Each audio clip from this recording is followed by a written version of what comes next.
दोस्तों, पितृपक्ष में अपने पूर्वजों की आत्मा की शांति के लिए तर्पण और पिंडदान करने का विशेष महत्व बताया गया है। पितृपक्ष में पूर्वजों की आत्मा की शांति के लिए कई उपाय भी किए जाते हैं। शास्त्रों के अनुसार भाद्रपद पूर्णिमा पर पितृलोक से धरती पर आ जाते हैं और अश्विन अमावस्या पर अपने परिवारजनों से विदा लेकर वह वापस पितृलोक को चले जाते हैं। इन 16 दिनों में पितृ पृथ्वी लोक पर अपने परिवार के लोगों के आसपास ही रहते हैं और अपने परिवारजनों द्वारा अर्पित किए गए अन्न जल को ग्रहण कर तृप्त होते हैं। इस दौरान उन्हें भूख प्यास भी लगती है, सर्दी गर्मी भी लगती है। इसलिए पितरों के नाम से भोजन देने के साथ ही ब्राह्मण को भोजन कराया जाता है और वस्त्र इत्यादि का दान भी किया जाता है। पितृपक्ष के दौरान श्राद्ध तर्पण पिंडदान के साथ ही पंचबली का भी विधान है। इससे पितृ तृप्त होते हैं। हिंदू धर्म में पितरों को देवताओं के समान माना जाता है। उनके आशीर्वाद से घर में सुख समृद्धि और धन धान्य बना रहता है। पितृपक्ष में श्राद्ध तर्पण पिंडदान और पंचबली करने के साथ ही बहुत सी बातों का ख्याल भी रखना चाहिए, वरना आपके पितृ आपसे नाराज हो जाते हैं, जिससे लाइफ में कई तरह की परेशानियां आने लगती हैं। पितृपक्ष का समय पितरों को प्रसन्न करने के लिए खास माना जाता है। इसके साथ ही अगर इस समय में कुछ गलतियां कर दी जाएं, तो इससे पितरों के साथ ही पितृदेव भगवान विष्णु, मां लक्ष्मी भी नाराज हो जाते हैं और जीवन भर कष्ट उठाने पड़ते हैं। इसलिए दोस्तों, यह जानना अति आवश्यक है कि पितृपक्ष के दौरान ऐसे कौन से कार्य हैं जिन्हें करना शास्त्रों में वर्जित बताया गया है। इस बार पितृपक्ष की शुरुआत 29 सितंबर दिन शुक्रवार से हो रही है और इनका समापन 14 अक्टूबर दिन शनिवार को होगा।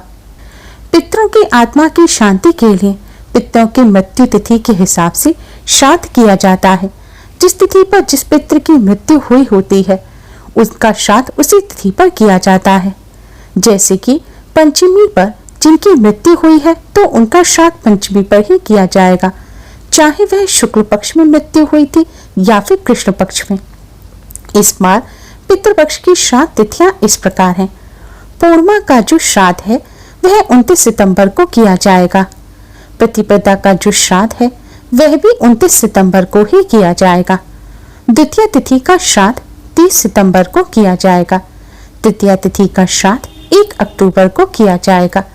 चतुर्थी का श्राद्ध 2 अक्टूबर को किया जाएगा। पंचमी का श्राद्ध 3 अक्टूबर को किया जाएगा। षष्ठी का श्राद्ध 4 अक्टूबर को किया जाएगा। सप्तमी का श्राद्ध 5 अक्टूबर को किया जाएगा। अष्टमी का श्राद्ध 6 अक्टूबर को किया जाएगा। नवमी का श्राद्ध 7 अक्टूबर को किया जाएगा। दसवीं का श्राद्ध 8 अक्टूबर को किया जाएगा। एकादशी का श्राद्ध 9 अक्टूबर को किया जाएगा। द्वादशी का श्राद्ध 11 अक्टूबर को किया जाएगा। त्रयोदशी का श्राद्ध 12 अक्टूबर को किया जाएगा। चतुर्दशी का श्राद्ध 13 अक्टूबर को किया जाएगा और अमावस्या का श्राद्ध 14 अक्टूबर को किया जाएगा। पितृपक्ष की अमावस्या को सर्वपितृ अमावस्या कहते हैं। इस दिन सभी पितरों का श्राद्ध किया जाता है। जिनकी मृत्यु तिथि के हिसाब से आप पितृपक्ष के दौरान श्राद्ध नहीं कर पाए हैं या भूल गए थे, या फिर आपको अपने पितरों की मृत्यु तिथि ज्ञात नहीं है, तो उन सभी पितरों का श्राद्ध आप सर्वपितृ अमावस्या पर कर सकते हैं। दोस्तों, वीडियो में आगे बढ़ने से पहले वीडियो को लाइक कर अपने फ्रेंड्स के साथ शेयर जरूर करें और यूजफुल वीडियोस के लिए चैनल को सब्सक्राइब कर बेल आइकन को भी जरूर दबाएं।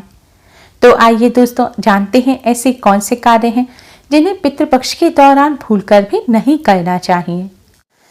पितृपक्ष में माता पिता में से कोई अगर जीवित है तो उन्हें जितना अधिक हो सके आदर और सम्मान दें। इनकी हर खुशी का ध्यान रखें, क्योंकि इस समय माता पिता में से जो भी परलोक चले गए हैं, वह धरती पर आकर देखते हैं कि आप अपने माता अथवा पिता जो जीवित हैं उनका कितना ख्याल रखते हैं। अगर उनके साथी को कष्ट होता है तो उनके मन को भी कष्ट पहुंचता है और वह श्राप देकर बिना अन्न जल प्राप्त किए लौट जाते हैं, जिससे जीवन में एक के बाद एक कष्ट आने लग जाता है, तरक्की रुक जाती है और पितृदोष लगता है।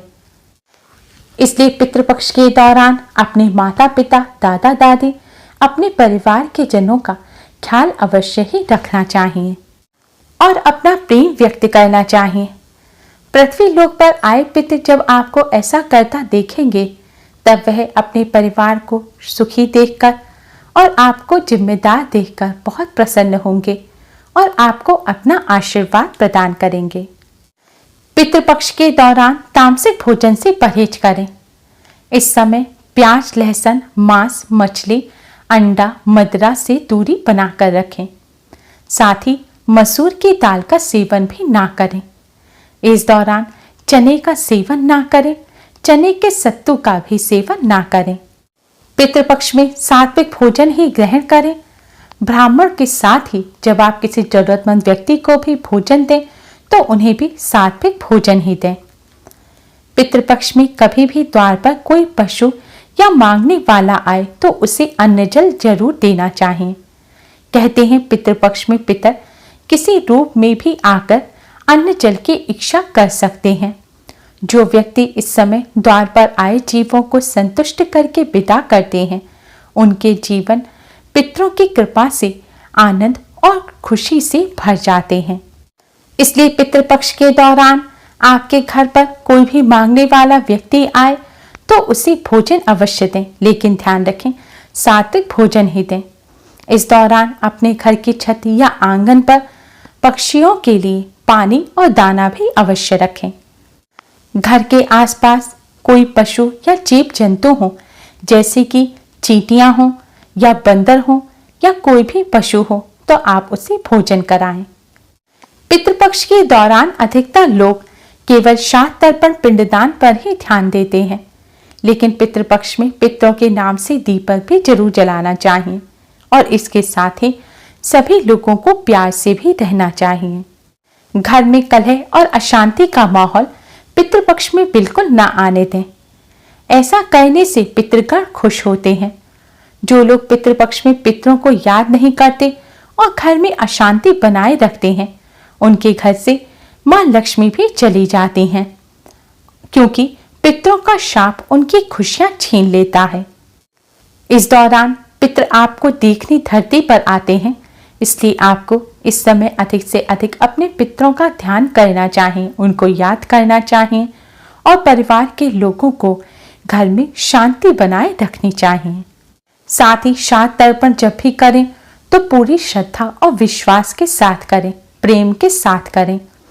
अगर आप आलस करेंगे या फिर आप बेमन यह कार्य करेंगे तो पितृ आपके अन्न जल को ग्रहण नहीं करेंगे और वह भूखे प्यासे ही पितृलोक को वापस चले जाएंगे। इससे आपको पितृदोष लगेगा। पितृपक्ष के दौरान यह जरूर याद रखें कि आपके परिवार के जो लोग परलोक सिधार गए हैं, वह वापस आकर 16 दिन आपके बीच में ही हैं। इसलिए इस दौरान जो भी भोजन करें उसमें थोड़ा सा हिस्सा निकालकर पितरों का ध्यान करें। भोजन बनाकर साफ सात्विक भोजन को आप थोड़ा सा पहले अवश्य ही निकाल दें और यह भोजन आप पितरों के नाम से गाय, कुत्ता, कौवा, चींटियों को खिला दें। अगर सबको ना खिला सकें तो आप केवल गौ माता को भी जाकर खिला सकते हैं। पितरों का ध्यान किए बिना और पितरों के निमित्त अन्न जल निकाले बिना अगर आप भोजन करेंगे तो इससे आपको रोग हो सकता है। शास्त्रों के अनुसार ऐसा करने से आर्थिक परेशानियों का भी सामना करना पड़ता है। पितृपक्ष में जो लोग पितरों को जल देते हैं, उन्हें लंबी दूरी की यात्रा इस समय में नहीं करनी चाहिए। जिस स्थान पर पितरों का तर्पण आरंभ किया है, आप पितरों को जल दे रहे हैं, उसी स्थान पर पूरे पितृपक्ष में रहकर पितरों को अन्न और जल देना चाहिए। अगर आप यात्रा करते हैं तो पितरों को भी भटकना पड़ता है, क्योंकि यह अन्न जल पितर ही ग्रहण करते हैं और उन्हें इससे कष्ट होता है।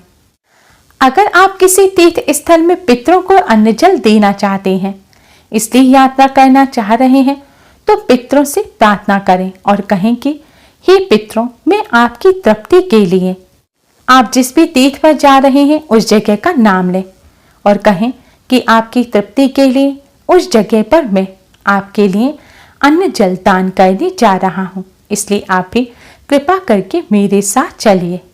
इससे पितृ प्रसन्न होंगे और अन्न जल प्राप्त करने आपके साथ चलेंगे और आपको आशीर्वाद भी देंगे।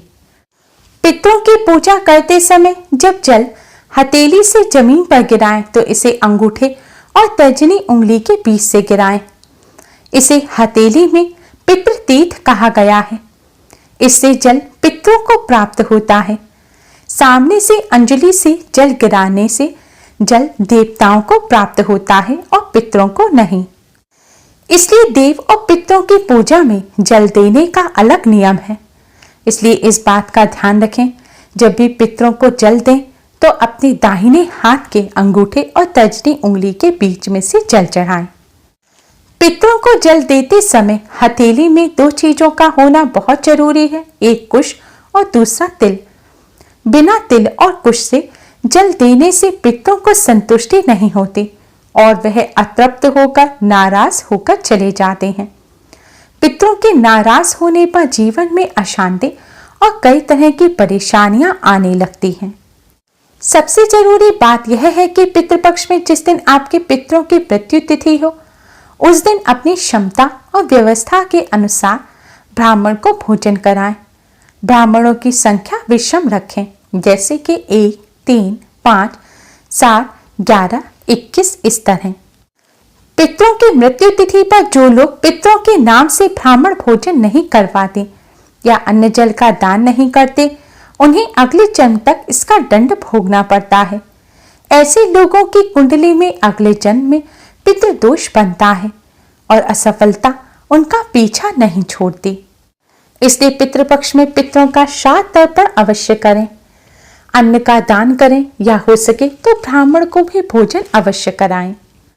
पितृपक्ष में पितरों के नाम से अन्न, वस्त्र इत्यादि का दान करना बहुत शुभ माना जाता है, लेकिन इस बात का हमेशा ध्यान रखें कि दान की वस्तु में काले तिल अवश्य ही डालें।